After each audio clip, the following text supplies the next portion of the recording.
Actualidad Radio, la información nunca sonó tan bien. Pero antes de llegar a eso están las exequias papales. Para esto hay una cantidad de ritos y ceremonias, Marian y amigos que nos escuchan, que hay que hacerlas, algunas por costumbre, otras fueron, como comentábamos hace unos minutos, modificadas por el Papa Francisco. Para hablar de esto, tenemos en línea telefónica y nos complace saludar a Muñeca Fuentes. Ella es integrante de la Orden del Santo Sepulcro de Jerusalén y le agradecemos mucho. La tenemos vía Zoom, qué bueno. Así que si usted está conectado con nosotros, no por radio, sino por la aplicación, por el canal YouTube o por la página, además de escucharla, van a poder verla. Muñeca, bienvenida, es un gusto tenerla con nosotros, es un placer saludarle. Marian de la Fuente y Carlos Acosta le damos la bienvenida.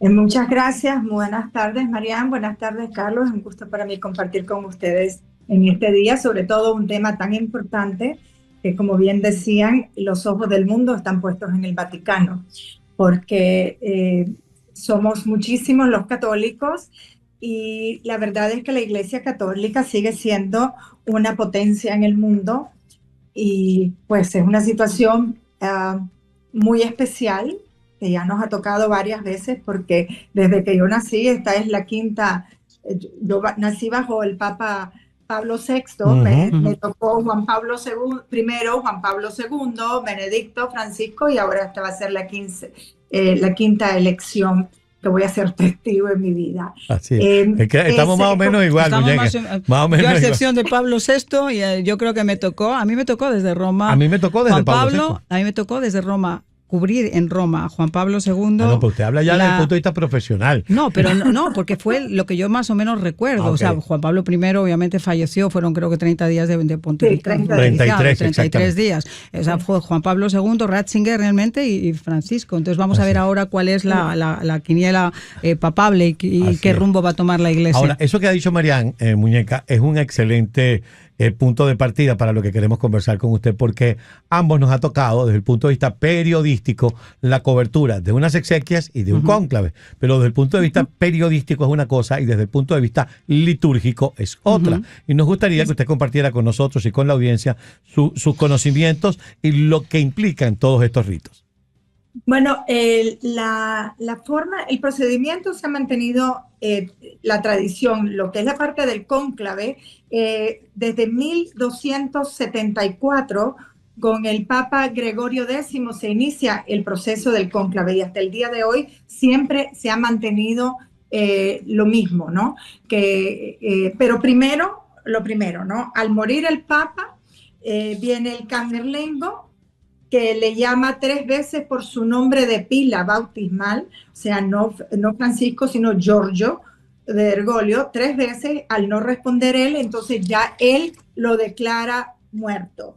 En la tradición está que no se le hace autopsia, por eso que se presta también para rumores como se prestó con el Juan Pablo I. Juan Pablo I, sí. Que se dice que lo envenenaron, etcétera, y no hay forma de saberlo jamás, porque la tradición no permite que al Papa se le haga una autopsia. Y la razón es porque la autopsia ya es buscando cosas humanas y el cuerpo es templo del Espíritu Santo, el Papa entrega su cuerpo al Señor, no hay nada que hacer más que hacer el certificado de defunción. Entonces el Camerlengo le notifica primero al vicario cardenal de la diócesis de Roma, la diócesis romana, quien a su vez comunica al decano del colegio cardenalicio. Luego se les manda avisar a todos los embajadores de la Santa Sede alrededor del mundo y todas las misiones apostólicas que existen antes de hacerlo público a los medios de prensa. Bueno, antes era mucho más fácil lograrlo, pero hoy día con todos los medios de comunicación es casi imposible. En el cónclave es totalmente diferente porque hay un hermetismo que esperamos en Dios que todavía se conserve, aparte de que hay una cosa muy importante con el cónclave, que todo el que participa en el cónclave hace un juramento y firma el sigilo bajo riesgo de excomunión, de manera que nadie, absolutamente nadie, puede hablar de nada de lo que pasa durante el cónclave, ni aún después de ser electo el Papa, bajo el peso de la excomunión. o sea, es serio. Entonces, bueno, después de que se anuncia a todo el mundo, a los mandatarios, etcétera, etcétera, se empieza a preparar el funeral que cada pontífice elige cómo quiere que sea. Eso el Papa elige, él decide antes de morir, le comunica al camerlengo cómo quiere que sean sus exequias. Por lo general, el funeral es 4 o 6 días después de muerto el Papa, y pues llega todo el pueblo, llegan los mandatarios, etcétera, etcétera. Hay representaciones de toda, por ejemplo, de mi comunidad, de la Orden del Santo Sepulcro de Jerusalén. Habrá una delegación presente, también de los Caballeros de Malta, de las distintas instituciones formales de la iglesia van a estar presentes. Después de las exequias, o a los 15 días más bien de muerto el Papa, es que empieza el cónclave. Y como les decía antes, desde el 1274, bajo Gregorio X, hasta el día de hoy ha sido el mismo procedimiento sobre el cónclave. Hay obviamente un enorme simbolismo en muchas de los ritos que se producen. Por ejemplo, un cambio importante que va a haber ahora es que el ataúd de Francisco ya no se va a colocar en un féretro elevado, se va a colocar a suelo de piso. Es algo que él quiso marcar como parte de su sencillez, pero en la víspera del funeral, el camarlengo preside y lo sella ese ataúd en presencia de otros cardenales de alto rango. Pero ahí se le coloca un paño blanco en la cara y se le coloca una especie de saquito, como una bolsa de monedas que son acuñadas durante su mandato, con un relato que está escrito de su pontificado. Y eso se mete además en una especie de tubo que acompaña al féretro, como un pergamino que acompaña al féretro, y después el otro queda guardado en los archivos vaticanos. Pero ¿cuál es el simbolismo de las monedas y cuál es el simbolismo del paño en la cara? Fíjate que algo que, ahora que hablaste de eso, me acordé de algo muy importante que no mencioné, que el camerlengo, una vez que declara muerto al Papa, le quitan su anillo y lo parten en dos, en presencia de otros cardenales, porque el anillo del Papa es el que se usa para lacrar documentos especiales que tienen que... y evitar cualquier fraude o lo que sea. Entonces es parte de la tradición, se parte a la mitad.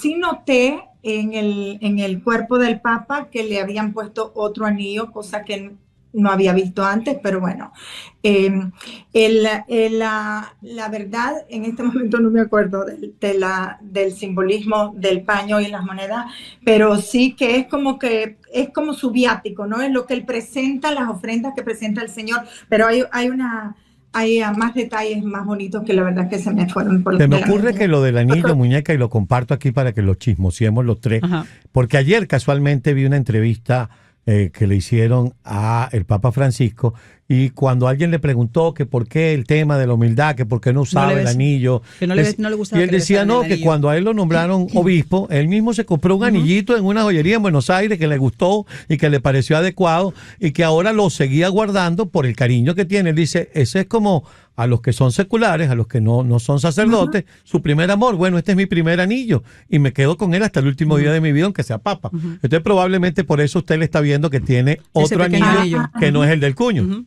Claro, o sea que destruyeron el oficial y él se va con su anillo amado. Así es, eso es lo que estoy entendiendo ahora que usted le está diciendo. Y con su rosario. De hecho, su rosario, sí. De hecho, él había comentado eso del anillo. Si te das cuenta, no es ese anillo que nosotros estamos viendo aquí, no es el sello papal, no es el sello que se utiliza para poder lacrar. Exactamente. No. Que como dice Muñeca, tiene valor legal porque es el sello que se usa para los documentos firmados por el Papa. Es lo que se lacra. Claro, por eso es que ese se destruye, pero ahora que, gracias por darme esa información que no la conocía, de que él tenía amor a ese anillo. Él hizo muchas cosas muy distintas a muchos papas, ¿verdad?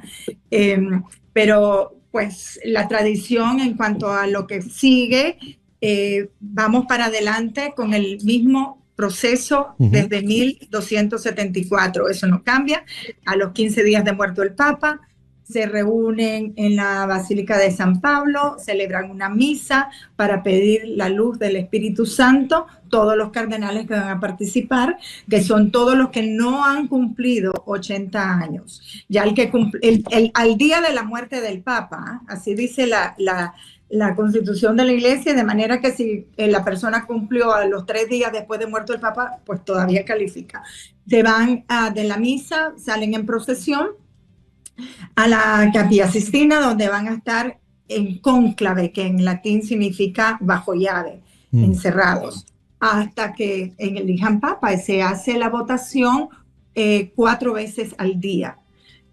4 veces al día, y ya pues muchos se recordarán cuando los papas anteriores, todos los votos se queman y sale el humo del Vaticano. Si es negro, todavía no hay papa; si es blanco, habemos papa. Sí. Ahora, pero muñeca, es un proceso largo porque, bueno, de verdad que debe de ser muy difícil. Yo no sé cómo van a hacer, porque hay tantos buenos aparte es una candidatos. reunión. Hay que recordar además que el cónclave es una reunión política. Y es de gran peso, ¿no? Aunque el evento obviamente tiene un significado religioso porque se va a escoger al nuevo sucesor, pero también el Espíritu Santo, pero claro, los factores políticos, el factor político juega un enorme papel, ¿no? Y además hay un estudio sobre cuál es la situación del mundo actual, cuáles son las necesidades de la Iglesia. Yo creo que eso quedó perfectamente marcado en el deceso de Juan Pablo II, el paso a Ratzinger, un teólogo que era totalmente diferente, y por qué se escoge a Francisco con las necesidades que tenía la Iglesia en ese momento, una vez que después de 600 años Ratzinger decide renunciar a su cargo. Ahora, muñeca, esta pregunta que le voy a hacer es porque, recordando los cónclaves de los cuales tengo memoria, primero como adolescente y luego como periodista, en pocos días se han escogido los últimos papas. En el caso de Ratzinger fue prácticamente día y medio. En la segunda votación del segundo día de cónclave salió el Papa Benedicto XVI. Luego yo no presencié por televisión, estaba en otra ocupación, pero entiendo que Francisco también el segundo o tercer día. Sí, pero fíjate, en el caso de Ratzinger, él ya partía como favorito. Esa fue la gran diferencia en la elección de Juan Pablo y la elección de Ratzinger. Entonces fue mucho más fácil que se pudiera llegar a Ahora, un la acuerdo. gran pregunta es, son 138 cardenales los que tienen derecho a voto, los dos tercios son 92 personas, es decir, 92 votos. Ya va a haber 134, porque hay 4 que se han retirado. ¿Hay 4 que se han retirado? Sí, son 200. Como decimos en el lenguaje periodístico, me está usted dando un tubazo. 252 cardenales en la Iglesia. De ellos, 138 son cardenales electores, pero de los 138, hasta el día de hoy ya 4 han manifestado que no van a votar, con lo cual solamente quedarían 134. Y los 2 tercios entonces bajan de 92, creo que 89. La gran pregunta es, ¿cuántos días es el límite para lograr la votación? Porque entiendo que tiene un límite y después pasarían a otra metodología. Tienen que ser 2 tercios. Son 2 tercios. 34 votaciones antes de pasar al segundo paso.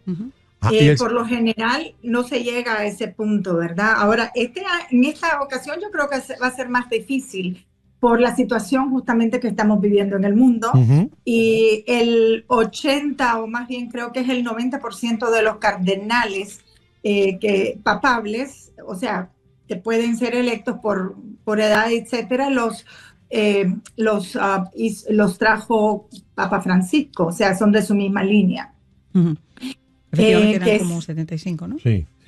Lo cierto es, bueno, a lo mejor eso lo facilita, digo yo, muñeca, porque estando ese porcentaje tan alto de cardenales escogidos por Francisco, de pronto, con que consigan pocos votos que le acompañen en la misma línea, ya tendrían un papa. Ahora, lo que hay que ver es si ellos están de acuerdo en cuál puede ser el candidato, aunque sean de la misma línea. Exactamente. Bueno, vamos a ver qué pasa. Yo de verdad... yo sí pienso que ante todo es el Espíritu Santo el que verdaderamente está en control de todo esto. Y el Señor no se equivoca, el Espíritu Santo no se equivoca, y el Papa que escojan será el Papa que necesitamos en este momento. Quizás a lo mejor en el principio no nos guste o no lo entendamos o no estemos de acuerdo con sus formas, pero en esencia la Iglesia no va a cambiar jamás porque la palabra de Dios, que es la base de nuestra iglesia, no cambia. La palabra de Dios es la misma. Y aquí lo importante, pues desde luego, es orar mucho, porque la oración llega, es la llave que abre la puerta del corazón de Dios, decía el Santo Padre Pío. Y es importante porque estamos viviendo en el mundo un punto de libertinaje, que ya no es libertad, es libertinaje. El mundo se ha ido un declive enorme. Lo vimos con las elecciones aquí. Que la administración anterior era un libertinaje completo, no había sentido común para nada, el aborto, el LGBT, ideología de género, etcétera, etcétera, etcétera, cosas que hasta cierto punto Francisco fue muy abierto, digamos un papa progres, como se le conoce mucho, ¿no? El Papa Progres. Sin embargo, como dije, el Espíritu Santo no se equivoca, y el que él haya sido un Papa Progres ha hecho que se despierte un hambre de la tradición, de volver a nuestros valores, nuestros principios, nuestra moral. Y entonces, por eso digo, el Espíritu Santo no se equivoca. Francisco fue el Papa Progres, pero gracias a ser tan progres, despertó el celo apostólico en muchas almas, católicos dormidos, que ahora incluso el número de personas que asisten a misa en latín ha aumentado enormemente. Este año, para las conversiones al catolicismo en los ritos de iniciación cristiana que se hacen en la vigilia pascual, fue enorme. San Agustín, solo en la iglesia de San Agustín fueron 180 personas que recibieron los sacramentos de iniciación. Entonces, todo ocurre por algo, y el Espíritu Santo no se equivoca. De manera que yo tengo mucha confianza en el Señor, que el Papa que elija, pues va a ser el correcto. Yo en lo personal, pues por supuesto que yo quisiera ver a un cardenal Müller, a un cardenal Burke, a un cardenal Sara como papa, que son muy tradicionales, que se han mantenido siempre fiel al evangelio, sin coquetear con el libertinaje del mundo, porque la iglesia no está para adaptarse al mundo, la iglesia está para cambiar el mundo. Y eso es algo que nos cuesta mucho entender, porque en el mundo de hoy todo es, no, si eso es lo normal, perdón, pero es que el pecado, aunque todo el mundo lo haga, sigue siendo pecado porque ofende a Dios, y esas cosas son esenciales. La pregunta al final del día, además, si se quiere continuar con este papado, con esta línea de Francisco o no, es obviamente va a ser una elección muy difícil. Yo no creo que un latinoamericano vaya a estar entre los papables en este momento. No creo que los norteamericanos, por lo que he estado leyendo de los candidatos, puedan tener un chance, no por su valía, sino precisamente por la connotación en la que va a ocurrir este cónclave. Y para los no europeos, yo creo que estuve leyendo más o menos la gran mayoría se inclinaba por los africanos, el congoleño Ambongo Besungu y el nigeriano Ebere Opalake. Yo no sé si... Sí, Sara y Besungu es uno de los predilectos. Besungu es uno de los predilectos. Sí. Bueno, esperemos que el Espíritu Santo... Hay mucha gente que le tiene terror porque, como dicen algunas profecías... por el tema de la estamos profecía. Hablando del Papa Negro. Ayer, muñeca, le cuento que ayer nos reíamos mucho con dos sacerdotes hablando de eso. O sea, si viene un Papa Negro es porque Dios quiere que viene un Papa Negro, y no porque se está cumpliendo ninguna la profecía del cambio del mundo, se acabó el mundo porque llegó un Papa Negro. Así es, miren, la palabra de Dios no cambia, es la misma ayer, hoy y siempre, y el mismo Señor dice, nadie sabe cuándo será la hora y el momento, solo Dios Padre. Así es. De manera que eso es supersticiones y la palabra dice que el Señor vendrá nuevamente entre nosotros y luego vendrá el fin. Muchísimas gracias, muñeca, por estar con nosotros. Gracias. Siempre es un gusto recibirla en el programa. Muchas gracias a ustedes. Que Dios los bendiga. Amén. Chao. Muchas gracias.